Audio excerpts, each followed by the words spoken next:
নমস্কার, অনিতার কৃষ্ণকথা চ্যানেলে আপনাদের সকলকে স্বাগত। আজ আমরা জানব তৃতীয় স্কন্ধের 20 অধ্যায়। বিষয়টি হলো ব্রহ্মারচিত বহুবিধ সৃষ্টির বর্ণনা। তো শ্রীমদ্ ভাগবত মহাপুরাণ সম্পূর্ণরূপে কেউ যদি শ্রবণ অথবা পঠন করে থাকেন তবে মোক্ষ লাভ পরতালগত। তাই ভিডিওটি পুরো দেখুন এবং ভালো লাগলে চ্যানেলটিকে অবশ্যই সাবস্ক্রাইব করুন এবং একটি লাইক অবশ্যই করুন।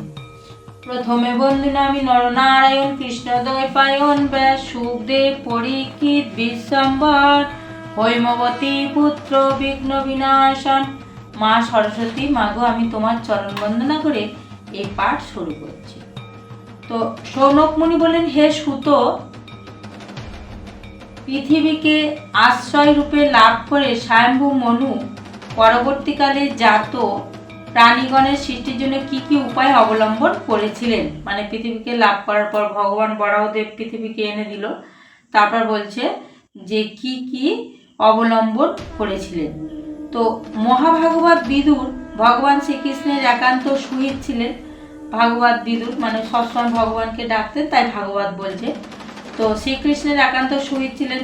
তার জ্যেষ্ঠ ভ্রাতা ধৃতরাষ্ট্র পুত্র দুর্যোধনাদির সাথে একত্র হয়ে শ্রীকৃষ্ণের পরামর্শের অনাদর করাতে তারা ভগবানের কাছে অপরাধ করেছে বিবেচনা করে বিদুর তাদের পরিত্যাগ করেছিলেন। মানে ভাইপো দাদা ভগবানের কাছে অপরাধ করেছে বলে উনি আর মন্ত্রী পদত্যাগ করে উনি চলে গিয়েছিলেন, তাই বলছে পরিত্যাগ করেছিলেন। তো মহাত্মা বিদুর মহর্ষি বেদব্যাসের ঔরাসজাত পুত্র, তাই তিনি পিতা ব্যাসদেবের চেয়ে কোনো অংশে কম ছিলেন না। তিনি সর্বান্তকরণে ভগবান শ্রীকৃষ্ণের আশ্রিত ছিলেন। ভগবান শ্রীকৃষ্ণের চরণে সবসময় স্মরণ ছিলেন, তাই ভগবানও ওকে আশ্রয় দিয়েছিল, তাই বলছে আশ্রিত ছিলেন এবং শ্রীকৃষ্ণ ভক্তদের অনুগামী ছিলেন। তো তীর্থ পর্যটনে তার অন্তঃকরণ আরও শুদ্ধ এবং নির্মল হয়েছিল। তিনি কুশাবর্ত ক্ষেত্র মানে হরিদ্বার উপনীত হয়ে পরমতত্ত্ব জ্ঞানী মৈত্র ঋষির কাছে গিয়ে আর কি কি প্রশ্ন করেছিলেন। তো হে সুত, তাদের পরস্পর কথোপকথনে অবশ্যই শ্রীহরির পাদপদ্ম সম্বন্ধীয় পাপ বিনাশক কথায় আলোচনা হয়েছিল, যা ভগবত পাদপদ্ম নিঃসৃত গঙ্গা জলের মতো সর্ব পাপ বিনষ্ট করে। তো হে সুত, তোমার মঙ্গল হোক, তুমি আমাকে ভগবানের সেই পবিত্র কথা শ্রবণ করাও। তো শ্রী ভগবানের সকল কর্মই উদার এবং কীর্তনযোগ্য। তো হরি লীলামৃত পান করে কোন রসজ্ঞ ব্যক্তি বা পরিতৃপ্ত হতে পারে। ভগবানের লীলা অমৃত মতো, অমৃতের চেয়েও বেশি, তাই বলছে যে যতই পান করি না কেন আরও ইচ্ছা হয়, তাই বলছে কোন ব্যক্তি বা পরিতৃপ্ত হতে পারে।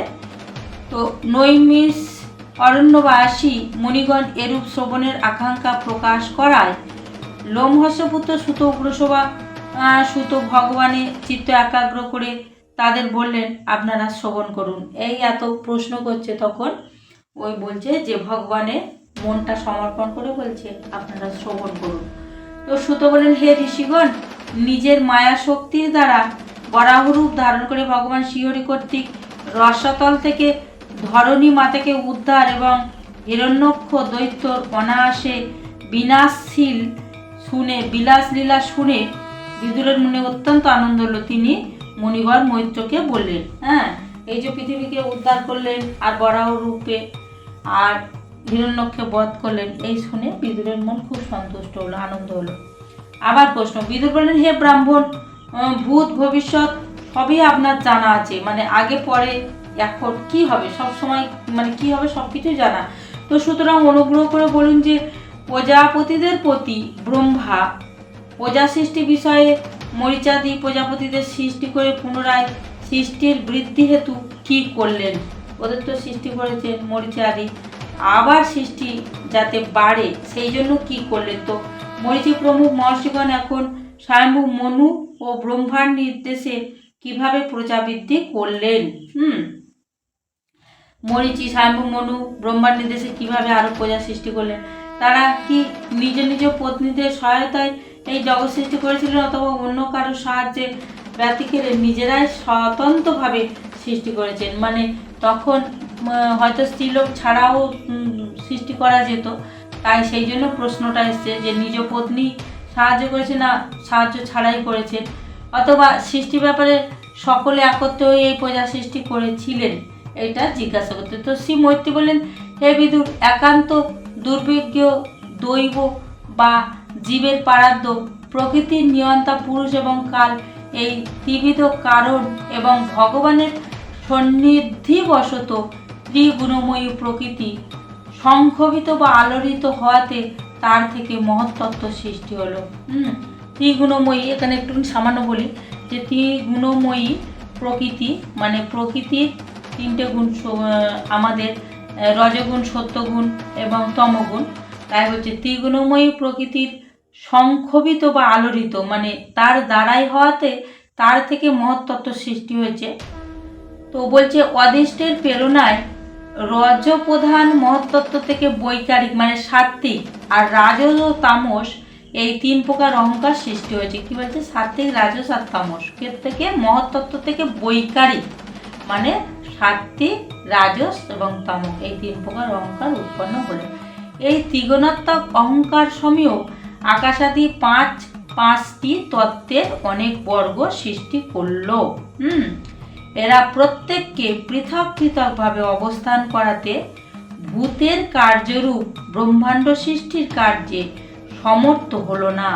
এই যে পাঁচটি তত্ত্ব আলাদা আলাদাভাবে আছে, তার জন্য ভূতের কারণরূপ ব্রহ্মাণ্ড যে এইগুলো সৃষ্টি করেছে, এর থেকে ব্রহ্মাণ্ড সৃষ্টি হবে, এটা সম্ভব হলো না। এর ফলে ভগবৎ শক্তি যোগে সকলে মিলিত হয়ে এক ভৌতিক সুবর্ণময় অণ্ড সৃষ্টি করলো। এর ফলে কি করলো? ভগবৎ শক্তি যোগে মানে ভগবানের শক্তির একসঙ্গে, ভগবান এদের একসঙ্গে শক্তিটা একসঙ্গে যোগ করলো, করে মিলিত হয়ে ভৌতিক সুবর্ণময় একটা অণ্ড মানে ডিমের আকার সৃষ্টি হলো। সেই অণ্ডকোষ চৈতন্যহীন জড় অবস্থাতে 1000 বছরেরও অধিক কাল পর্যন্ত কারণার্ণবে অবস্থান করল। কারণার্ণব মানে কারণবশত ভগবান বিষ্ণু অনেক অবতার হয়, সেই কারণার্ণব এক বিষ্ণু, তো সেই অধিক কাল পর্যন্ত অবস্থান করলো 1000 বছরের এই অণ্ডটা। তো অনন্তর ঈশ্বর সেই অণ্ডের মধ্যে গর্ভোদকশায়ী পুরুষ রূপে প্রবিষ্ট হলো। কারণার্ণব বিষ্ণু আছে, আবার গর্ভোদকশায়ী বিষ্ণু আছে। বিষ্ণু অনেকগুলো ভাগ আছে যে সৃষ্টির ব্যাপারে, তাই বলছে অণ্ডের মধ্যে গর্ভোদকশায়ী পুরুষ রূপে প্রবিষ্ট হলেন কে? ভগবান। তখন সেই গর্ভোদকশায়ী শিব ভগবানের নাভিদেশ থেকে সহস্র সূর্যের দীপ্তিযুক্ত অতীব প্রভাময় একটি পদ্ম প্রকট হলো। এই অণ্ডের মধ্যে যখন ভগবান প্রবেশ করলো গর্ভোদকশায়ী হয়ে, আর সেই ভগবানের সেই নাভি থেকে কি হলো? সহস্র সূর্য মানে 1000 সূর্য যেমন একেবারে আলো দেয়, সেই রকম একটা আলোর প্রভা নিয়ে একটা পদ্ম, সেই পদ্মই সমগ্র জীবজগতের আবাসস্থান। এই যে আমাদের ব্রহ্মাণ্ডের জীবজগতের আবাসস্থান হলো সেই পদ্ম। তো স্বয়ং ব্রহ্মা পর্যন্ত ওই পদ্মের থেকে আবির্ভূত হয়েছিলেন ব্রহ্মা। তো ব্রহ্মাণ্ডের গর্ভরূপ জলে সাহিত্য শ্রী নারায়ণ যখন ব্রহ্মার অন্তঃকরণে প্রবিষ্ট হলেন, তাহলে কি বলছে? ব্রহ্মাণ্ডের গর্ভরূপ ওই যে গর্ভোদকশায়ী যে বিষ্ণু, সেই গর্ভরূপ, তার গর্ভ থেকে তো সব বার হচ্ছে, এই পদ্মটা বেরোলো, তাই বলছে ব্রহ্মাণ্ডের গর্ভরূপ জলে সাহিত্য শ্রী নারায়ণ যখন ব্রহ্মার অন্তঃকরণে প্রবিষ্ট হলেন, সেই পদ্ম থেকে ব্রহ্মা সৃষ্টি হয়েছে, তার মধ্যে প্রবেশ করলেন। তখন ব্রহ্মা নাম রূপাদি ক্রমে পূর্ব কল্প অনুসারে লোক সৃষ্টি করতে প্রবৃত্ত হলেন। তখন যখন ভগবান তার মধ্যে ঢুকলেন, তখন সেই আগের যে কল্প ছিল জলের প্রলয়ের আগে, সেই কল্প অনুসারে সৃষ্টি করতে পারছেন, কারণ ভগবান ঢুকেছেন বলে ব্রহ্মার ভিতরে। তো সর্বপ্রথম তিনি নিজের ছায়া থেকে তামিশ্র, অন্ধতামিশ্র, তম, মোহ এবং মহামোহ মানে অজ্ঞান, অস্মিতা, রাগ, দেশ ও অভিনিবেশ এই পঞ্চবিধ বৃত্তি সম্পূর্ণ অবিদ্যার সৃষ্টি করলেন। এগুলো সৃষ্টি করলেন অবিদ্যা। তো নিজের সেই ছায়ারূপ তমময় শরীর ব্রহ্মার মনোপুত না হওয়াতে তিনি তাকে পরিত্যাগ করলেন। তমময় মানে খারাপ, ওই জন্য তিনি ভালো লাগলো না হলে পরিত্যাগ করলেন। তখন সেই পরিত্যক্ত শরীরই রাত্রি রূপ ধারণ করলো, যে তমময় রূপটায় রাত্রি রূপ ধারণ করলো। এই রাত্রিতেই জীবের ক্ষুধা তৃষ্ণার বৃদ্ধি উদয় হয়। সেই রাত্রিরূপ শরীর থেকে উদ্ভূত যক্ষ রাক্ষস সেই শরীরটিকে গ্রহণ করলো। যে শরীরটা ত্যাগ করলো যক্ষ রাক্ষস, সেই শরীরটাকে গ্রহণ করলো। ফলে ক্ষুধা তৃষ্ণায় পীড়িত হয়ে তারা ব্রহ্মাকে ভক্ষণ করার জন্য তার দিকে ধাবিত হয়ে বলতে লাগলো, একে খেয়ে ফেল, একে রক্ষা করো না। কারণ তারা খুব পিপাসায় কাতর ছিল। ব্রহ্মা সেই শরীরটা ধারণ করেছে, পরে তারা এত ক্ষুধার্ত ছিল, বলছে একে খেয়ে ফেল, একে রক্ষা করিস না, এসব বলছে। তো ব্রহ্মা উদ্বিগ্ন হয়ে তাদের বললেন, ওহে যক্ষ রাক্ষস, তোমরা আমার সন্তান, অতএব তোমরা আমাকে ভক্ষণ না করে রক্ষা করো। ব্রহ্মা বলছে আমাকে খেও না, আমাকে রক্ষা করো। তাদের মধ্যে যারা বলেছিল খেয়ে ফেলো তারা হলো যক্ষ, আর যারা বলেছিল একে রক্ষা করো না তারা হলো রাক্ষস। তো তারপর ব্রহ্মা সাত্ত্বিক প্রভায় দীপ্তিমান তনু দ্বারা প্রকাশিত হয়ে মুখ্য দেবতাদের সৃষ্টি করলেন। এবার সাত্ত্বিক তমগুণ বর্জন করলেন, রাক্ষস যক্ষ নিল। এবার সাত্ত্বিক প্রভায় দীপ্তি হয়ে কি করলেন, মুখ্য দেবতাদের সৃষ্টি করলেন। তারা ক্রীড়া করতে করতে ব্রহ্মার পরিত্যক্ত প্রকাশরূপ দিবস শরীর আশ্রয় করলো। এবার ব্রহ্মা আবার শরীর ত্যাগ করলো, সেই শরীরটা হলো দিবা, দিনের বেলা, সেইটা দেবতারা গ্রহণ করলো। তারপর ব্রহ্মা নিজের জঘন দেশ থেকে কামাসক্ত অসুরদের সৃষ্টি করলেন, কামে আসক্ত অসুর। তারা অতিশয় কামলোলুপ হওয়ার ফলে সৃষ্ট হওয়া মাত্রই মৈথুনের উদ্দেশ্যে ব্রহ্মার দিকে ধাবিত হলো। অসুর তো মৈথুনের দিকে যাচ্ছে। এই কাণ্ড দেখে ব্রহ্মা প্রথম তো হাসলেন, কিন্তু পরে নির্লজ্জ অসুরদের দ্বারা এইভাবে আক্রান্ত হয়ে তিনি ভীত হয়ে ক্রুদ্ধ ও শঙ্কিত চিত্তে দ্রুতবেগে পলায়ন করলেন। তো ভক্তদের প্রতি ঈর্ষাবশত বলছে, ভক্তদের প্রতি কৃপাবশত তাদের ইচ্ছানুরূপ মূর্তি ধারণকারী স্বর্ণাগত বৎসল বিপন্ন দুঃখহারী অভীষ্ট বরদায়ী শ্রীহরির কাছে গিয়ে তিনি বললেন, কি বলছে, ভক্তদের প্রতি কৃপাবশত, যিনি ভক্তদের কৃপা করে, সেই তাদের ইচ্ছানুরূপ মূর্তি ধারণকারী স্বর্ণগত বৎসল, যে ভগবানকে স্মরণ নেয় ভগবান তার হয়ে যায়। তাই বলছে স্বর্ণগত বৎসল বিপন্ন দুঃখহারী অভীষ্ট বরদায়ী শ্রীহরির কাছে গিয়ে বললেন, ব্রহ্মা বললেন, হে পরমেশ্বর, আমাকে রক্ষা করুন, আপনারই আদেশে আমি প্রজা সৃষ্টি করেছি, কিন্তু এরা তো কুৎসিত প্রবৃত্তির বশে পাপকর্মে নিয়োজিত হয়ে আমাকেই ভোগ করবার উপক্রম করছে।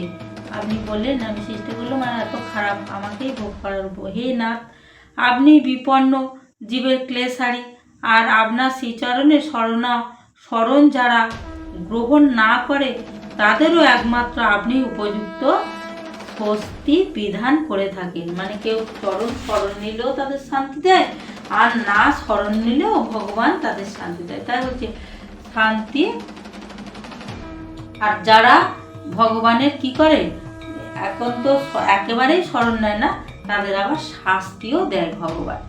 তো অন্তর্যামী প্রভু তো সকলেরই হৃদয়ে অবস্থিত থাকেন। তিনি ব্রহ্মার কাতর ভাব দেখে বললেন, তুমি তোমার এই কাম কুলসিত তনু ত্যাগ করো। ভগবান এই কথা বলা মাত্রই তিনি তার সেই শরীরও ত্যাগ করলেন। মানে কাম বলেই তো অসুর জন্ম হয়েছে। তো ব্রহ্মার পরিত্যক্ত সেই শরীর এক সুন্দরী নারী সন্ধ্যা দেবী রূপে পরিণত হলো। তার চরণ কমল নুপুরের শব্দে শব্দায়মান হচ্ছিল। তার নয়ন যুগল মদবিহুবল এবং কোটিদেশ চন্দ্রহারের প্রভায় শোভিত বস্ত্রে আবৃত ছিল। সেই সন্ধ্যা, সেই কামকুলসিত ত্যাগ করলো, সেখান থেকে সন্ধ্যার উৎপত্তি হলো। তো বলছে তার পিন পয়ধর পরস্পর মর্দিত এবং ব্যবধান শূন্য, নাসিকা ও দন্তাবলী অতি সুন্দর, মুখে স্নিগ্ধ হাসিযুক্ত বিলাসপূর্ণ দৃষ্টিতে তিনি ওষুধদের দিকে কি দৃষ্টিপাত করছিলেন। মানে সন্ধ্যার শরীরের সৌন্দর্য বর্ণনা করলেন, আর তিনি বিলাসপূর্ণ দৃষ্টিতে ওষুধের দিকে তাকাচ্ছেন। তো ঘন নীলবর্ণ কুন্তল রাশিতে সুশোভিতা সেই সুকুমারী লজ্জায় নিজের দেহ বস্ত্র অঞ্চলে আচ্ছাদিত করছিলেন। লজ্জায় নিজের শরীরটা বস্ত্রে ঢাকা দিল। তো হে বিদু সেই সুন্দরীকে দেখে অসুরকুল মোহিত হয়ে গেল। অসুরেরা ভাবতে লাগলো, আহা, এই রমণী কি আশ্চর্য রূপ, কি অলৌকিক ধৈর্য, আর কি অপরূপ নব যৌবন। আমরা সকলে এর প্রতি কাম পীড়িত, কিন্তু ইনি কেমন স্বচ্ছন্দে নিষ্কাম মতো ঘুরে বেড়াচ্ছে, নিষ্কামী। তো এইভাবে সেই দুর্বুদ্ধি অসুরগণ নিজেদের মধ্যে নানা রকম জল্পনা কল্পনা করে স্ত্রী রূপধারী সন্ধ্যাকে অভ্যর্থনা করে প্রণয়পূর্ণ বচনে জিজ্ঞাসা করলেন, হে সুন্দরী, তুমি কে আর কারই বা কন্যা? হে ভামিনী, তোমার এখানে আসার কারণ কি? তুমি তোমার এই অমূল্য রূপরাশির লোভ দেখিয়ে কেন আমাদের কষ্ট দিচ্ছ? প্রচুর সুন্দর দেখতে সন্ধ্যা, তাই বলছে, হে অবলে, তুমি যেই হও না কেন, আমরা যে তোমার দর্শন পেয়েছি এটি অতীব সৌভাগ্যের ফল। তুমি কুন্দক মানে খেলার বল ইরাদা তো আমাদের মতো দর্শকের মন উত্থিত করছো। হে শালিনী, তুমি বলছে, তুমি করতল দিয়ে যখন এই ঊর্ধ্ব বিক্ষিপ্ত কুন্দুককে পুনঃ পুনঃ আঘাত করছো, তখন তোমার চরণ কমল এক জায়গায় স্থির থাকতে পারছে না। মানে হাত দিয়ে বলটা যখন উপর নিচ করছে তখন পাটা এক জায়গায় থাকছে না। তো তোমার ঈশতর কোটিদেশ সমুন্নত স্তনোদয়ের ভারে ভীত হয়ে যেন বিশেষভাবে শান্ত হয়ে পড়েছে, আর তোমার নির্মলা দৃষ্টি যেন ক্লান্ত হয়ে যাচ্ছে। আহা, তোমার এই কেশকলাপ কতই না মনোহর। এই বলছে এইভাবে প্রমোদার মতো আচরণশীল ও প্রলোভনকারিণী সায়ন্তনী সন্ধ্যাকে প্রকৃত রমণীরত্ন মনে করে মূঢ়বুদ্ধি অসুরগণ তাকে গ্রহণ করলো। ভাবছে যে প্রকৃত রমণী, এই জন্য অসুরগণ তাকে গ্রহণ করলো। তদন্তর ব্রহ্মা গম্ভীরভাবে হেসে যে নিজের সৌন্দর্য নিজেই যেন মুগ্ধভাবে উপভোগ করছিল, সেই সৌন্দর্য প্রকাশিকা নিজ কান্তিময়ী মূর্তি দেখে গন্ধর্ব অপ্সরাদের সৃষ্টি করলেন। তিনি জ্যোৎস্না মানে চন্ডিকা রূপ নিজের সেই কান্তিময় প্রিয় শরীরও পরিত্যাগ করলেন। সেই পরিত্যক্ত শরীরকে বিশ্বাবসু ইত্যাদি গন্ধর্বগণ আনন্দিত মনে গ্রহণ করল। তারপরে ভগবান ব্রহ্মা নিজ তন্দারূপ অলস্য দ্বারা ভূত পিচাসদের সৃষ্টি করলেন। তাদের দিগম্বর মানে উলঙ্গ ও আলুলায়িত কেশ বিশিষ্ট দেখে তিনি চোখ দুটি বন্ধ করলেন। অনন্তর ভগবান ব্রহ্মা কিছুক্ষণ পরে জিহ্বা অর্থাৎ আলস্যরূপ তনু ত্যাগ করাতে সেই ভূত পিচাসেরা সেই তনু গ্রহণ করলো, সেই দেহ ত্যাগ করলো। এরই নাম নিদ্রাও বটে, যার থেকে জীবের ইন্দ্রিয় শৈথিল্য হতে দেখা যায়। যদি কোনো মানুষ উচ্ছিষ্ট মুখে শয়ন করতে যায়, তাহলে ভূত পিচাসাদি তাকে আক্রমণ করে এবং তাকে উন্মাদ বলা হয়। এরপর ভগবান ব্রহ্মা একদা মনে মনে নিজেকে তেজময় বিবেচনা করে অদৃশ্য রূপের দ্বারা সাধ্যগণ ও পিতৃগণের সৃষ্টি করলেন। সাধ্যগণ ও পিতৃগণ নিজেদের উৎপত্তিস্থল সেই অদৃশ্য শরীরকে আশ্রয় করলেন। তো পণ্ডিতগণ এই অদৃশ্য শরীরকে উদ্দেশ্য করেই সাধ্য ও পিতৃগণের শ্রদ্ধাদি দ্বারা হব্য কব্য মানে পিণ্ড প্রদান করে থাকে, এই অদৃশ্য শরীরের দ্বারা, শরীরকে উদ্দেশ্য করে। তো নিজের অন্তর্ধ্যান শক্তি দ্বারা ব্রহ্মা সিদ্ধ বিদ্যাধরদের সৃষ্টি করলেন এবং সেই অদ্ভুত অন্তর্ধ্যান বিদ্যাযুক্ত শরীর তাদের প্রদান করলেন। একদা ব্রহ্মা নিজের প্রতিবিম্ব দর্শন করলেন। তো প্রতিবিম্বে নিজেকে অতীব সৌন্দর্যশালী দেখে সেই প্রতিবিম্ব দ্বারা কিন্নর ও কিংপুরুষদের সৃষ্টি করলেন। ব্রহ্মা সেই প্রতিবিম্ব শরীর ত্যাগ করলে তার সেই পরিত্যক্ত প্রতিবিম্ব শরীর কিন্নর ও কিংপুরুষগণ গ্রহণ করল। এই জন্য এই কিন্নর ও কিংপুরুষগণ সকলে তাদের পত্নীদের সঙ্গে উষাকালে ব্রহ্মার গুণ কর্মাদির গান করে থাকে, মানে সকালবেলা। তো সৃষ্টি বিস্তার হচ্ছে না এরকম একটা ভাবনা ব্রহ্মার মনে আসাতে তিনি হাত পা সব ছড়িয়ে লম্বমান হয়ে শয়ন করলেন। পরে ক্রোধবশত সেই নিজ ভোগময় শরীর পরিত্যাগ করলেন। হ্যাঁ, সৃষ্টি ঠিক বিস্তার হচ্ছে না ঠিকঠাক, ওই জন্যই শুলেন, আবার পূর্বশত সেটা পরিত্যাগ করলেন। সেই পরিত্যক্ত ভোগতনু থেকে যে কেশসমূহ বিচ্যুত হয়ে পড়েছিল সেইগুলি ওহি রূপে সৃষ্টি হলো। ওই শরীরের হস্তপদাদির প্রসর্পণ বা আকুঞ্চন প্রসারণাদি হেতু সেই জীবগণের মানে ওহিকুলের অন্য নাম সর্প, মানে হাত পায়ে লম্বা হয়ে শুয়ে পড়েছিল, লম্বা হয়ে ওহি হয়েছে, এবং বেগশালী হয় না তাদের নামান্তর, বেগশালী হয় তাদের নাম হয়েছে নামান্তর। হ্যাঁ, নাক নাক নামান্তর হয়েছে সর্প থেকে নাক। তো ব্রহ্মার ভোগ বিশিষ্ট দেহ থেকে উৎপন্ন হওয়াতে ভোগ অর্থাৎ ফনা দ্বারা তাদের কন্দর বিস্তৃত বিতৃষ্ণ হয় এবং ক্রোধাবেশে উৎপন্ন হওয়াতে সকলেই অত্যন্ত উৎসবা হয়েছে। তো ব্রহ্মা এইভাবে একের পর এক বিভিন্ন ভাবযুক্ত তনু পরিত্যাগ করে বিবিধ সৃষ্টি করে নিজেকে কৃতার্থ মনে করলেন। অবশেষে তিনি নিজের মন থেকে মনুদের সৃষ্টি করলেন। এই মনুগণ কালক্রমে সৃষ্টির বিস্তার করলেন। তো আত্মতত্ত্বজ্ঞ ব্রহ্মা নিজের পুরুষাকার দেহ মনুগণকে দিয়ে বললেন, মনুদের দেখে তাদের পূর্বে সৃষ্ট দেবতা গন্ধর্বাদিগণ ব্রহ্মার প্রশংসা করতে লাগলেন। তারা বললেন, হে জগৎ সৃষ্টিকারী ব্রহ্মা, এই মনুদের সৃষ্টিকর্ম বড়ই সুন্দর হয়েছে। এই মনু সৃষ্টিতেই অগ্নিহত্যাদি সকল ক্রিয়াকর্ম প্রতিষ্ঠিত থাকবে।